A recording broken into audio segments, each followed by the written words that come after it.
Hello everyone, welcome back to our channel Hindi GKGS. दोस्तों, आज हम मॉडर्न हिस्ट्री के अंतर्गत 43 नंबर टॉपिक लेके आए हैं, जो कि है सिख एवं अंग्रेज। तो आइए बिना कोई समय गंवाए चलिए हम अपने टॉपिक पे चलते हैं। तो सिख संप्रदाय की स्थापना का श्रेय गुरु नानक, जो कि प्रथम गुरु है, इन्हीं को प्राप्त है। गुरु नानक के अनुयायी ही सिख कहलाए। ये बादशाह बाबर एवं हुमायूं के समकालीन थे। ये किसके किसके समकालीन थे? तो बादशाह बाबर एवं हुमायूं के समकालीन थे। कौन? गुरु नानक। 1496 ईस्वी की कार्तिक पूर्णिमा को नानक को आध्यात्मिक पुनर्जीवन का आभास हुआ। गुरु नानक ने गुरु का लंगर नामक निःशुल्क सहभागी भोजनालय स्थापित किए। गुरु नानक ने अनेक स्थानों पर संगत, जिसको धर्मशाला कहा गया, और पंगत, जिसको लंगर कहा गया, स्थापित किए। संगत और पंगत ने गुरु नानक के अनुयायियों के लिए एक संस्था का कार्य किया, जहां वे प्रतिदिन क्या करते थे? मिलते थे। गुरु नानक की 1538 ईस्वी में करतारपुर में मृत्यु हो गई। अब गुरु अंगद जो है दूसरा सेकंड गुरु है सिख धर्म का। गुरु अंगद 1539 से लेके 52 ईस्वी तक इसका कार्यकाल था। सिखों के दूसरे गुरु थे। इनका प्रारंभिक नाम क्या था? लहना था। यानी गुरु अंगद का प्रारंभिक नाम क्या था? लहना था। और इन्होंने नानक द्वारा शुरू की गई लंगर व्यवस्था को अस्थायी बना दिया। गुरुमुखी लिपि का आरंभ किसने किया? गुरु अंगद ने किया, जो कि सिख धर्म के दूसरे गुरु थे, यानी सिखों के दूसरे गुरु थे। सिखों के तीसरे गुरु अब कौन है? अमरदास है, जिसका कार्यकाल है 1552 से लेके 1574 ईस्वी तक। गुरु अमरदास ने हिंदुओं से पृथक होने वाले कई कार्य किए। हिंदुओं से अलग विवाह पद्धति लवन को भी प्रचलित किया। किसने? गुरु अमरदास ने, जो कि सिखों के तीसरे गुरु हैं। अकबर ने गुरु अमरदास से गोविंदवाल जाकर भेंट की और गुरु पुत्र बीबी भानी को कई गांव दान में दिए थे। अमरदास ने 22 गद्दियों की स्थापना की और प्रत्येक पर एक महंत की नियुक्ति भी किया था। बीबी के पति रामदास, जिसका कार्यकाल 1574 से लेकर 1581 ईस्वी तक था, सिखों के चौथे गुरु हुए। अकबर ने बीबी भानी को 500 बीघा भूमि दिया था और गुरु रामदास ने इसी भूमि पर अमृतसर नामक जलाशय खुदवाया और अमृतसर नगर की स्थापना किया था। गुरु रामदास ने अपने तीसरे पुत्र यानी कि अर्जुन को गुरु का पद सौंपा। इस प्रकार इन्होंने गुरु पद को क्या किया? तो पैतृक बना दिया। अब गुरु अर्जुन है, जो कि 1581 से लेके 1606 ईस्वी तक इसका कार्यकाल है। सिखों के पांचवे गुरु हुए। इन्होंने सिखों के धार्मिक ग्रंथ आदि ग्रंथ की रचना की और इसमें गुरु नानक की प्रेरणाप्रद प्रार्थनाएं और गीत संकलित किया। अब नोट भी देख लेते हैं। गुरु ग्रंथ साहिब यानी कि आदि ग्रंथ में सिख गुरुओं के साथ साथ कबीर, नामदेव एवं रैदास की रचनाओं को भी सम्मिलित किया गया है। गुरु अर्जुन ने अमृतसर जलाशय के मध्य में हरमंदर साहब का निर्माण कराया। राजकुमार खुसरो की सहायता करने के कारण जहांगीर ने 1606 ईस्वी में गुरु अर्जुन को क्या किया? मरवा दिया। सिखों के छठे गुरु गुरु हरगोबिंद, जिसका कार्यकाल 1606 ईस्वी से लेके 1645 ईस्वी तक था। इन्होंने सिखों को सैन्य संगठन का रूप दिया तथा अकाल तख्त या ईश्वर के सिंहासन का निर्माण करवाया। ये 2 तलवार बांधकर गद्दी पर बैठते थे एवं दरबार में नगाड़ा बजाने की व्यवस्था की। इन्होंने अमृतसर की किलेबंदी भी किया। अब सिखों के कौन है? 7वें गुरु। सिखों के 7वें गुरु कौन है? हरिराय, जिनका कार्यकाल है 1645 से लेके 1661 ईस्वी तक। इन्होंने क्या किया? तो दाढ़ा सिखों को मिलने आने पर आशीर्वाद दिया। अब सिखों के 8वें गुरु कौन है? हरकिशन है। इनका कार्यकाल है 1661 से लेके 1664 ईस्वी तक और इनकी मृत्यु चेचक से हो गई। इनकी तो हरकिशन की, जो कि सिखों के 8वें गुरु है। और इन्होंने दिल्ली जाकर गुरु पद के बारे में औरंगजेब को समझाना पड़ा था। अब सिखों के 9वें गुरु कौन हुए? तेग बहादुर हुए। इनका कार्यकाल 1664 से लेके 1675 ईस्वी तक था। इस्लाम स्वीकार नहीं करने के कारण औरंगजेब ने इन्हें वर्तमान शीशगंज में गुरुद्वारा के निकट मरवा दिया। सिखों के 10वें एवं अंतिम गुरु कौन हुए?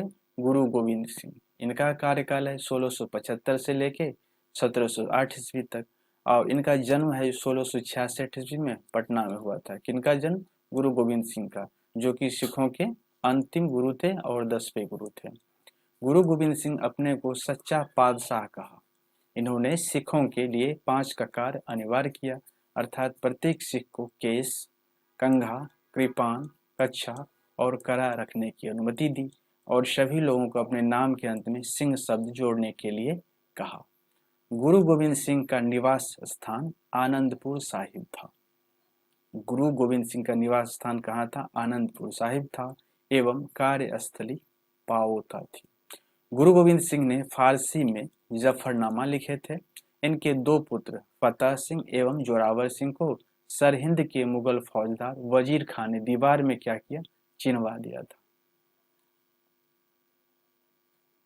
1699 ईस्वी में वैसाखी के दिन गुरु गोविंद सिंह ने खालसा पंथ की स्थापना किया था। पाहुल प्रणाली की शुरुआत भी गुरु गोविंद सिंह ने ही किया था। गुरु गोविंद सिंह ने सिखों के धार्मिक ग्रंथ आदि ग्रंथ को वर्तमान रूप दिया और कहा कि अब गुरुवाणी सिख संप्रदाय के गुरु का कार्य करेगी।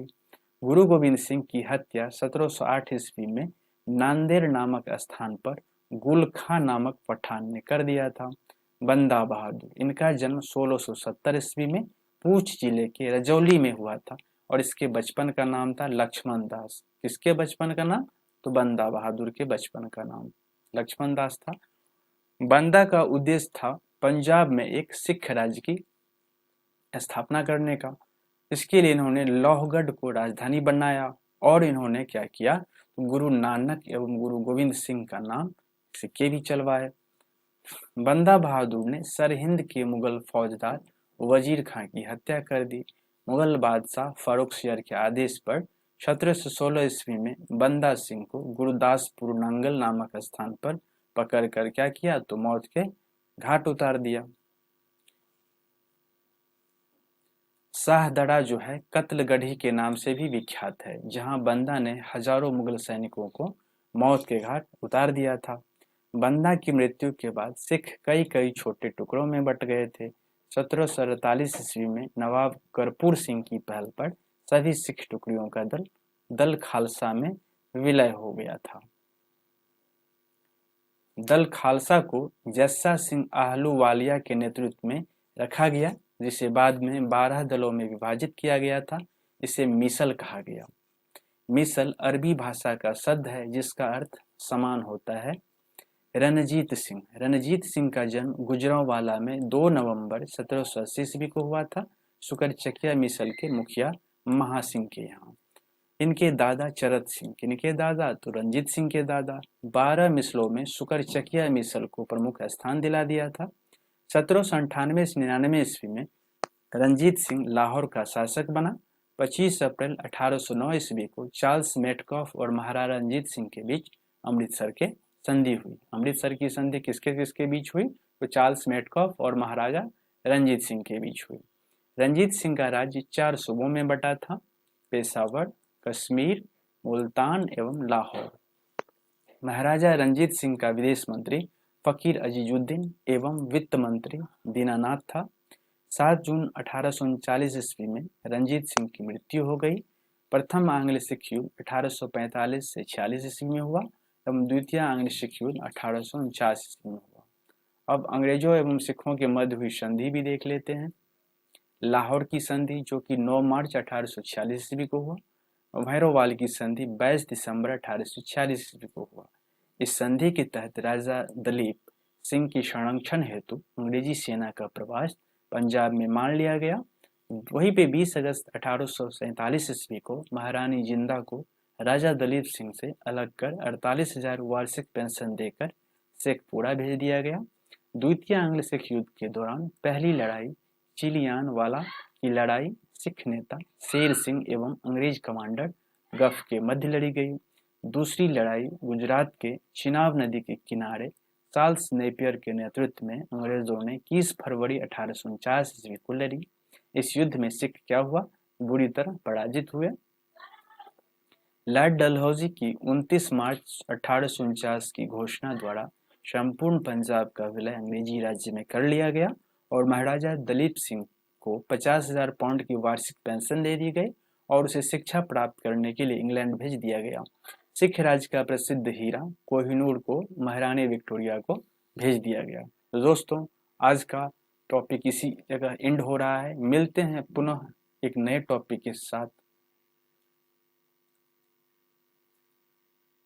दोस्तों, पुनः कहना चाहेंगे, यदि आप हमारे चैनल पर नए हैं, हमारे चैनल को लाइक, कमेंट एवं सब्सक्राइब करें और कोई भी सुझाव देना चाहते हैं तो हमें कमेंट के माध्यम से जरूर दें। थैंक यू दोस्तों।